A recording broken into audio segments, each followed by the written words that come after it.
Okay, so hi everyone, hopefully you can hear me. I really hope you can, because there isn't really any way of you to tell me if you can't. I'm just going to do it anyway. So, welcome to Strings Attached. I'm Annabel, I'm the Equality and Diversity Officer for the society Bloody Good UEA, which is the first society for the charity Bloody Good Period, like a first university society. And basically, Bloody Good Period are a charity that kind of raise awareness for issues like period poverty and kind of try to break the stigma around periods, and especially for people that menstruate who are asylum seekers or refugees. It's a huge issue there. So yeah, it's a really, really great charity, and our society at UEA is basically trying to raise money for them, raise awareness, all of that. So today's presentation or talk is on, great time, there we go, periods and the environment, and how to have a sustainable period. Because I think it's Environmental Week this week. It's every week's Environmental Week. We should always be thinking about the environment. So, what is a sustainable period? So, sustainable periods include basically having period products that are better for the environment, i.e. they're not single use, they don't take years to decompose, and also having products that will save you money, because the Menstrual Cup brand in Timlina, I don't know if I'm saying that right, they conducted some research and found that the average person who menstruates spends £10 a month on menstrual products, which adds up to £4,916 over the course of their reproductive lifetime. So it's from 12 to 52, but for the whole time they're menstruating, £4,916 they will spend, which, I'm not being funny, that's way too much money. So yeah, basically invest in reusable products. So the environmental impacts. The Women's Environmental Network found that on average, a person who menstruates will use more than 11,000 disposable menstrual products over their life course. Friends of the Earth found that 1 year's worth of single-use sanitary products amounts to the equivalent of 5.3 kilograms of carbon dioxide produced, due to the fact that many cotton tampons, so just like your everyday, Tampax ones, contain small amounts of dioxin, which is a byproduct of the synthetic carbon fibre rayon, which I think is what they use to whiten it. And they also contain pesticides from the cotton harvesting process. Also, some sanitary towels have up to 90% plastic content, and most applicator tampons contain 6% plastic, which lasts between 500 to 800 years in the environment. And there you can see pictures of all of these discarded plastic tampon applicators on the beach, because the Marine Conservation Society found that for every 100 metres of beach cleaned, there's an average of 4.8 pieces of menstrual waste found, which amounts to 4 panty liners, backing strips, at least 1 tampon and an applicator. So you might be thinking, what are the solutions? So here are just a few of the solutions, the popular ones people use. So you've got menstrual cups, which is the one up there, organic or biodegradable pads and tampons, so you've got that here. Period pads there, which I would highly recommend, they're so comfy. Reusable pads and tampons, so you've got the reusable pads up there, and plastic-free or non-applicator tampons, like these ones and that one up there. So, a little bit about menstrual cups. They are small, flexible cups made of silicone or latex rubber, and I've got mine here to show you today. And basically, instead of absorbing your flow like a tampon or a pad, it basically catches it and collects it. So yeah, your blood is literally just being stored in that cup. It's not being absorbed into any nasty cotton or anything. And you insert it like a tampon. I'll kind of show you a bit of that kind of thing. Not actually inserting it, just like how you would go about it. So depending on the brand, type and size, it can hold anywhere between 30 to 60 millilitres of blood at a time. And they usually have little volume markings on it.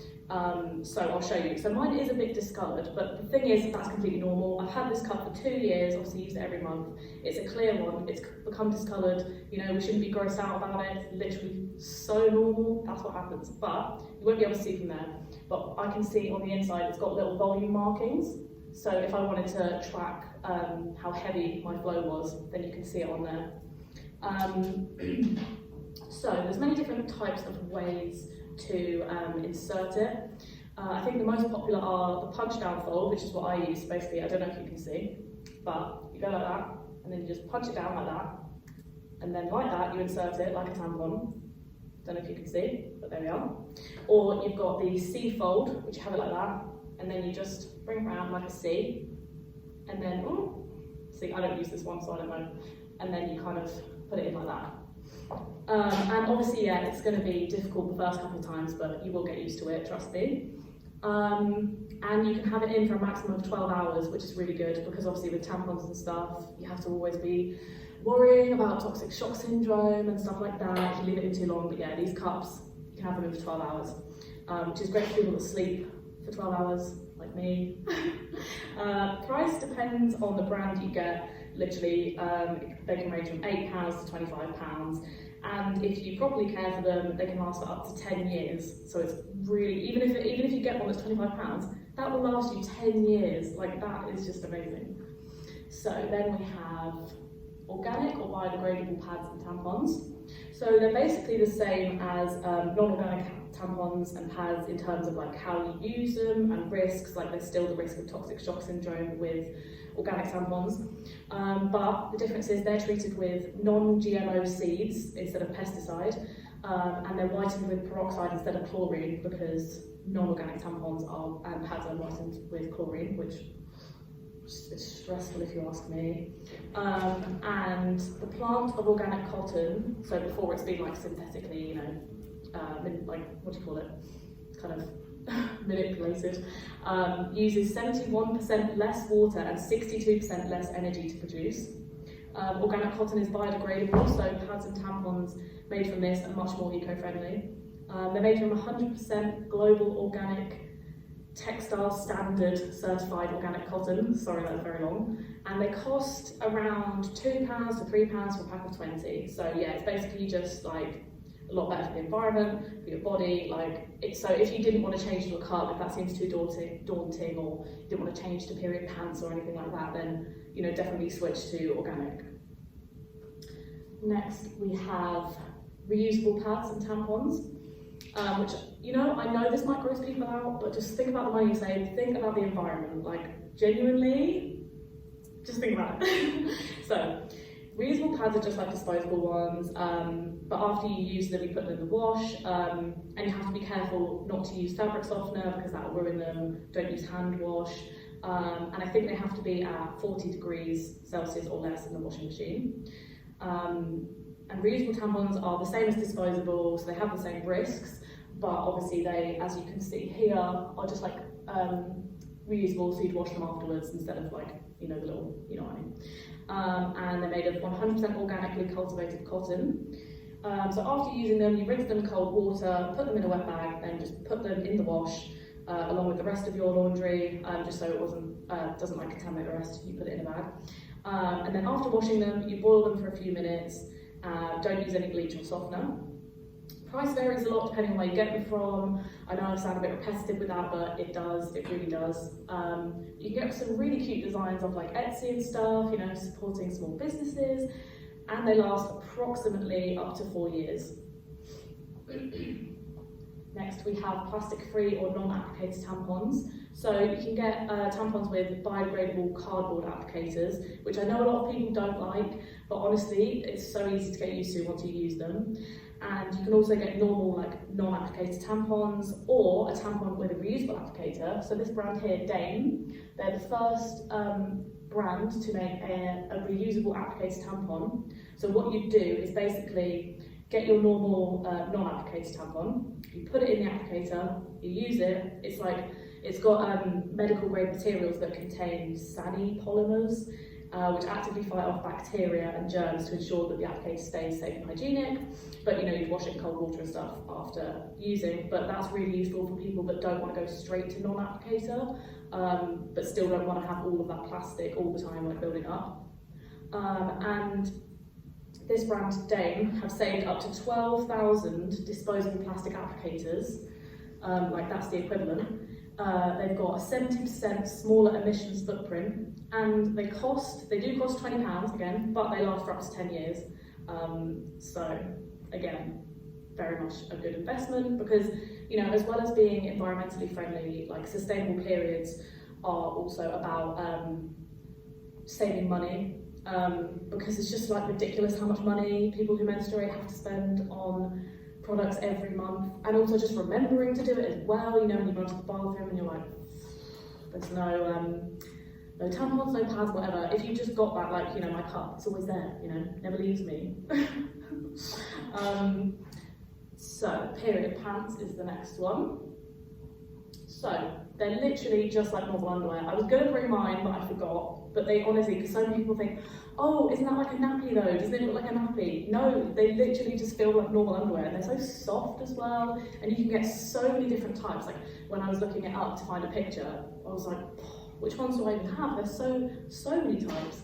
So yeah, basically, you can wear them for 24 hours depending on how light or heavy your flow is. However, when blood is exposed to air for any length of time, it does start to grow bacteria, so obviously just be mindful of that, you know.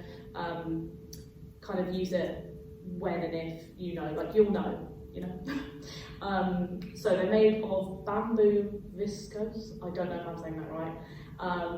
Requires no pesticides or fertilizers, and bamboo grows a lot without causing damage to soil, so that's great. They also use sports merino, which is renewable, moisture wicking, and naturally antimicrobial. This is biodegradable and yeah, just great. And then microfiber, which is strong, durable, and lasts a long time, and that's what makes it really comfy to wear. So to wash them, you basically rinse them in cold water after using them until the water runs clear, and then you wash them in under 30°C, like heat on the washing machine, and then hang to dry, and don't use fabric softener because this will ruin the materials and make it not last as long. What else do I have to say? They last up to 2 years, cost around £20, depending on brand and style. And obviously that's not that long, but I think these are really useful because obviously I have my cup, but I use these just for like that bit of added protection, or maybe if you didn't want to use a cup that day and it's like a lighter day, or I mean you can use them on your heavier days, but they are just really good to have around so you're not just constantly ruining like your old like granny pants. But yeah, I feel like I rushed through that quite quickly, but that is the end of my presentation. This is our Instagram. If you want to DM us or ask us a question, I'll be on there like now, answering any questions you have. But yeah, I hope you all enjoyed. This will be on my YouTube channel. But yeah, that's it. Can you stop it now, Anna?